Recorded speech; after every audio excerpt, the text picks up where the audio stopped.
기도합니다. 아멘. 38문, 39문을 오늘 공부하기로 하죠. 38문 먼저 함께 읽어봅니다. 그분은 왜 재판장 본디오 빌라도 아래에서 고난을 받으셨습니까? 답. 그리스도는 죄가 없지만 세상의 재판장에게 정죄를 받으셨으며 이로써 우리에게 임할 하나님의 준엄한 심판에서 우리를 구원하셨습니다. 자, 우리가 사도신경을 고백하면서 그 한 사람을 유독 우리가 늘 하나님 앞에 호소를 합니다. 본디오 빌라도. 아니 예수님께서 그 십자가에 돌아가시기 때에는 사실 빌라도만이 아니라 헤롯도 있었고 여러 종교 안나스와 같은 가야바 같은 종교 지도자들도 있었는데 왜 유독 빌라도 이름만 이렇게 거론하고 있는 것일까? 여러분 그 이상하지 않습니까?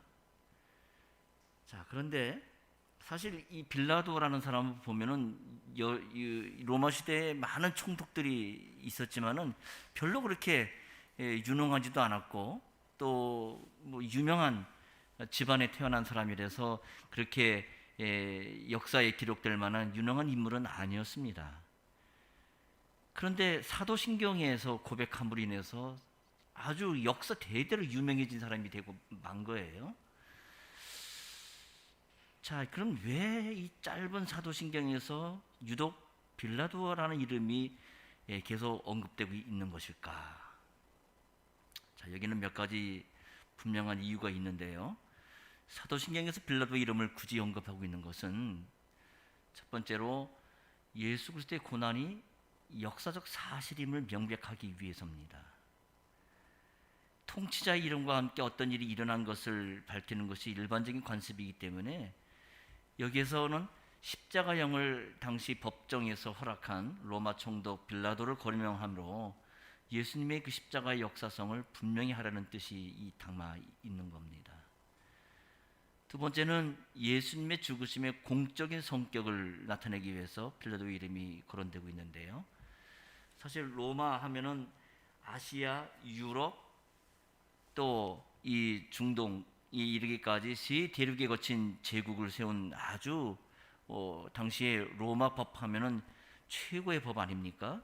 그 최고의 법을 잘 정비해서 제국의 통일을 이뤘던 나라라서 당시 로마법이 지금도 법대에서 공부를 할 때는 유용하게 사용할 정도로 로마법은 아주 대단한 법입니다. 그러니까 로마의 이 총독, 유다 지역의 총독이라 한다면 사실 세계에서 가장 으뜸가는 그러한 법을 잘 알고 있었고 그것을 자유롭게 시행할 수 있는 그런 자가 분명한데요.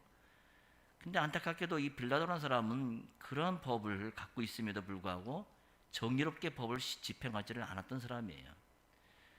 예수님께서 그 요한복음 19장 11절에 그래 말씀하시죠. 빌라도에게 나를 네게 넘겨준 자의 죄가 더 크니라 말씀함으로 이 빌라도의 죄를 아주 직접 언급하셨는데요. 그런 점에서 빌라도도 죄가 없지는 않다라고 말씀하신 겁니다.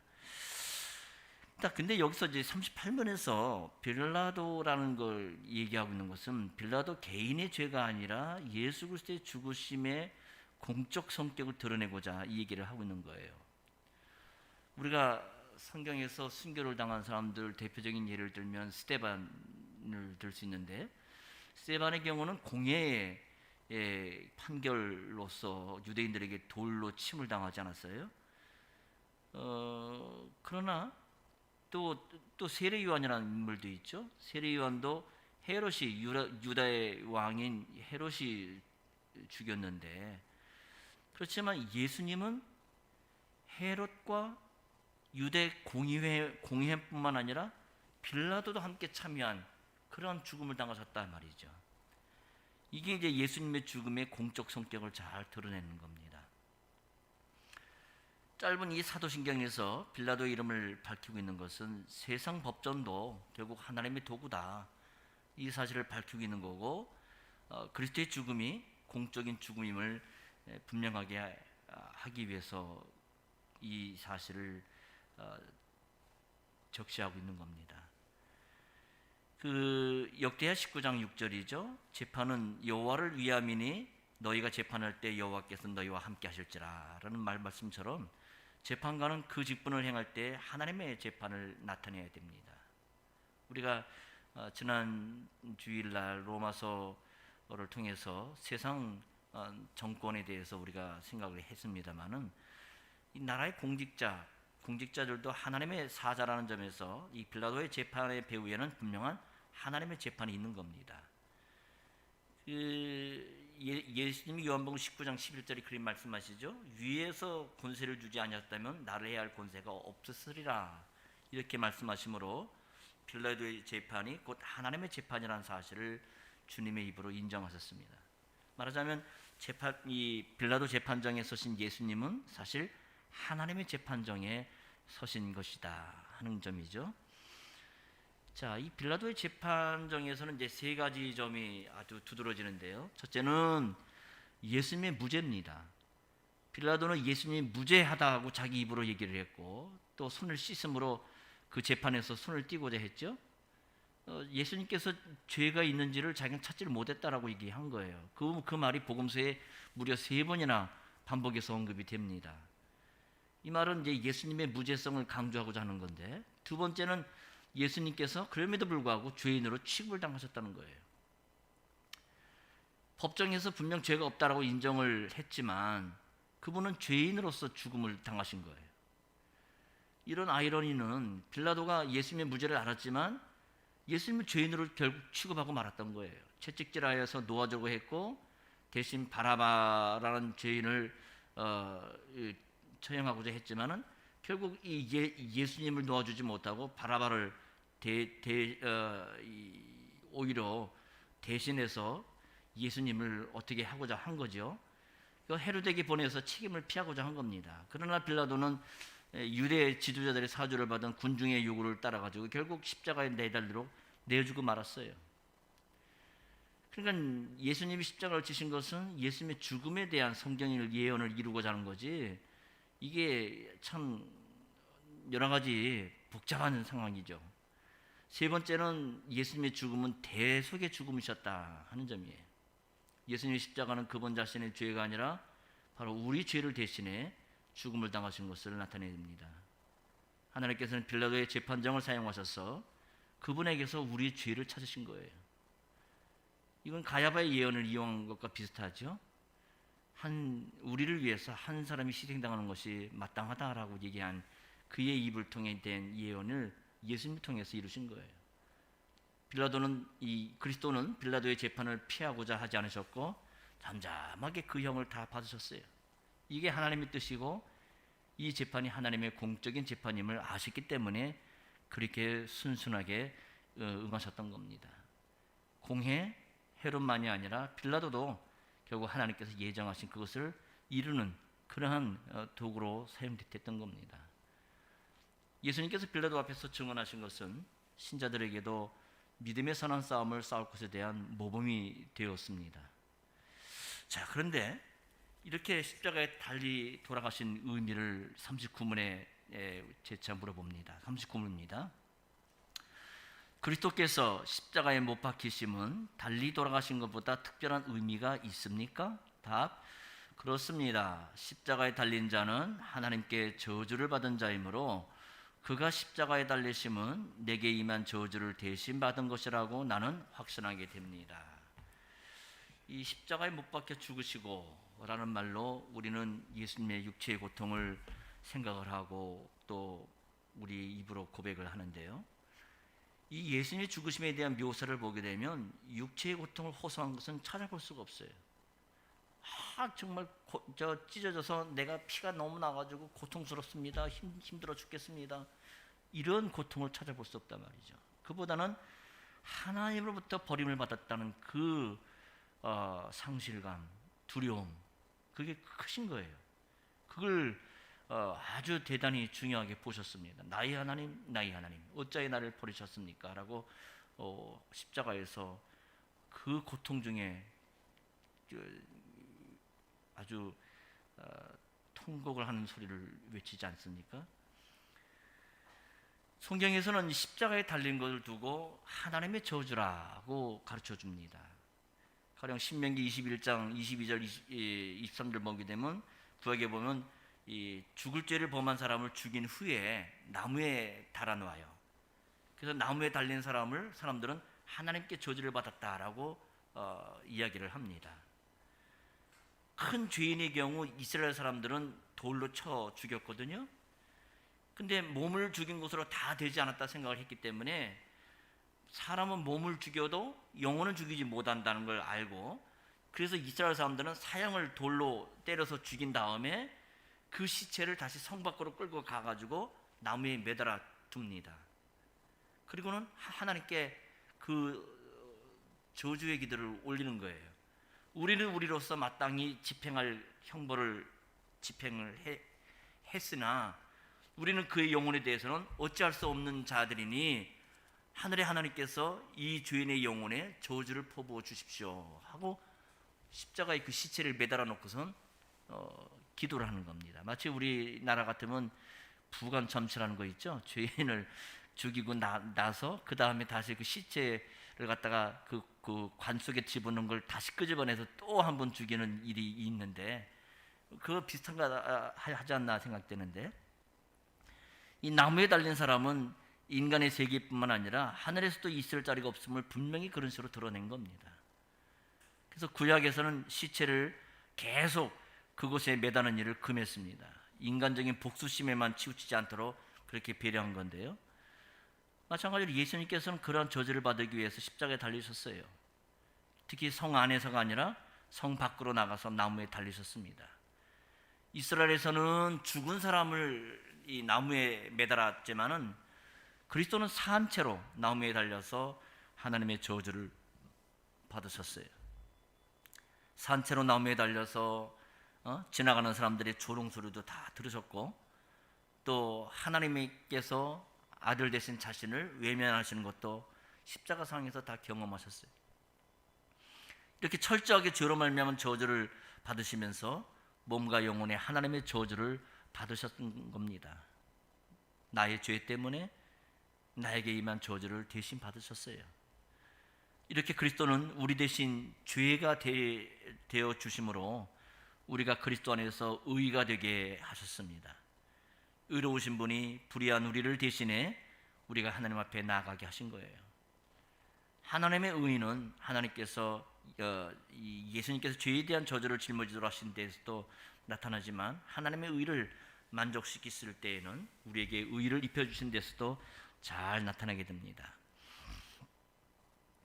이렇게 예수님이 이 세상에 계시던 모든 시기 동안에 모든 인류의 죄에 대한 하나님의 진노를 몸과 영혼에 짊어지셨습니다. 예수님께서 하나님의 진노를 짊어지신 것은 우리의 삶이 하나님의 진노 아래 있기 때문이에요. 로마서 초장에 우리는 그 사실을 확인하고 또 익히 배운 바가 있습니다. 인생은 죄로 말미암아 모두 죽고 한숨처럼 다 사라져버려요. 하나님의 진리를 받아들이지 않는 이 세상에 대해 하나님께서는 진노를 여전히 쏟고 계십니다. 하나님께서 진노를 쏟으시는 방식은 그들로 하여금 죄악을 짓도록 그대로 내버려 두시는 것으로 나타나게 되죠. 사람들은 자기의 육체의 욕심대로 행하는 것이 자유다, 인간으로서 누릴 당연한 자기의 자유다, 자기 행복을 위한 행복 추구권이다, 이렇게 생각을 하지만 사실상 그것은 본질상 진노의 자녀임을 스스로가 나타내는 일입니다. 바울 사도는 사람이 하나님의 진노 아래 있을 뿐만 아니라 이러한 사실에 대해 자연 만물도 탄식하고 있다는 사실을 로마서 8장 18절 이하 22절에 언급해 주고 있습니다. 우리가 이미 다 배운 얘기들입니다. 우리 인생뿐만 아니라 자연 만물도 하나님의 진노 아래 있음을 아는 것이 결국은 복음을 받아들일 수 있는 출발점이에요. 여러분, 오늘날 자연이 얼마나, 자연 세계가 참 질서를 유지하지 못할 정도로 그렇게 에, 교란하고 혼란하고 있지 않습니까? 그런 사실을 알 때 우리는 복음을 다시 생각해야 되고 복음에 대한 내 인생의 출발점을 다시 한번 확인하게 돼야 하는 겁니다. 하나님의 진노 아래 있다는 사실을 출발점으로 삼지 않는다면 복음의 사실을 받아들일 수가 없어요. 왜? 죄인은 본능적으로 자기중심적이기 때문에 그래요. 그래서 하나님의 관점에서 보지 않고 자기를 중심으로 세상을 봐요. 자기도 그렇게 자기 눈으로 보고 세상도 자기 생각으로 자기중심적으로 보는 거예요. 심지어 하나님께 대해서도 자기중심적으로 보기 때문에 그리스도를 보내신 하나님의 뜻을 배우기보다는 자기를 중심으로 생각합니다. 그러니까 하나님을 결국 자기 수호신 정도로 격화시켜 버리는 거예요. 이방신의 한 종류로 보는 거죠. 그리스도께서 십자가에서 고통을 받았다는 것도 결국 자기중심적으로 생각합니다. 자기는 괜찮고 조금 부족함이 있는데 여기에 하나님께서 조금 그 부족한 걸 채워주신다는 생각으로 하는 겁니다. 이렇게 자기 자신에 대해서 긍정적으로 생각하기 때문에 모든 인류의 죄를 짊어지신 그리스도의 십자가에서 하나님의 의를 생각하지를 못합니다. 하나님의 사랑을 너무 쉽게 생각해 버려요. 요즘에 그 하나님의 사랑에 대한 얘기들이 많이 범람하고 또 복음성가나 CCM 성으로도 많이 나오는데 하나님의 사랑 좋지요. 참 숭고하고 참 우리가 참 찬송할 만합니다. 하지만 그 하나님의 사랑 이면에는 분명한 죄에 대해 엄히하시는 하나님의 진노가 있다는 사실을 먼저 깨닫지 못한다면 하나님의 사랑을 말할 자격이 없는 거예요.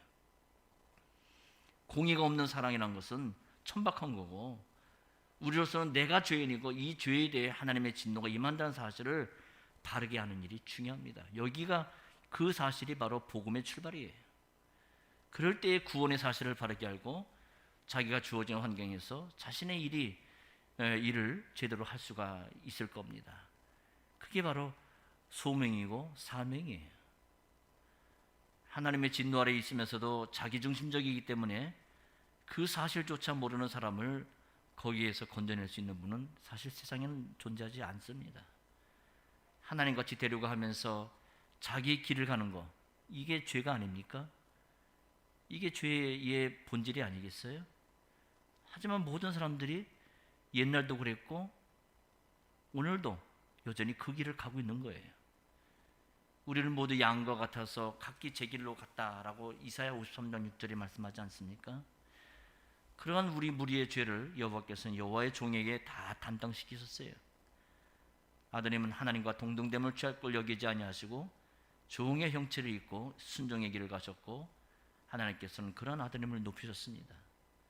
모든 사람이 아담 안에서 자기 길을 갔지만 아드님을 통해서 우리에게 새로운 길을 열어주셨던 겁니다.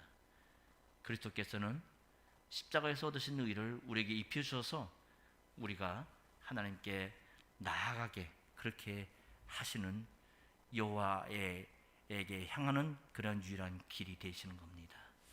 오늘 여기까지 공부하고 다음 주에는 16주일 사신문 그리스도는 왜 죽으시기까지 낮아지셔야 되는가, 그리스도의 낮아지심에 대해서 다음 주일은 생각해 보겠습니다. 기도하죠. 거룩하신 하나님, 그리스도의 죽으심은 역사적인 죽음이었고 공적인 죽음이셨으며 그로 인해서 나의 죄는 분명한 지울 수 없는 그러한 역사적이며 공적인 죄라는 것을 깨닫게 됩니다. 그런 모든 죄의 짐을 그리스도께서 나를 대신해 짊어지시고 하나님의 저주를 다 감당하셔서 십자가에서 죽으셨다는 사실은 오늘 우리로 하여금 자기 행복관에 갇혀서 살아가는 이기적인 인생인들에게 하나님의 어미하심을 다시 한번 깨닫게 하는 그러한 말씀이 아닐 수가 없습니다.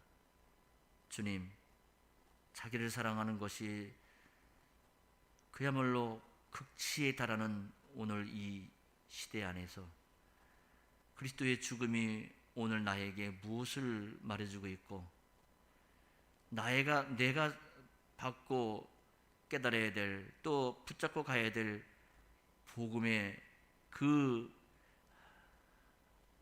요점이 무엇인지를 항상 의지하고 알아서 이 복음의 출발선을 늘 상기하며 저희들이 우리의 매일의 생활을 경영해 나갈 수 있도록 주님 저희를 붙잡아 주시고 또 하나님의 말씀에 대한 경각을 일깨워 주시옵소서.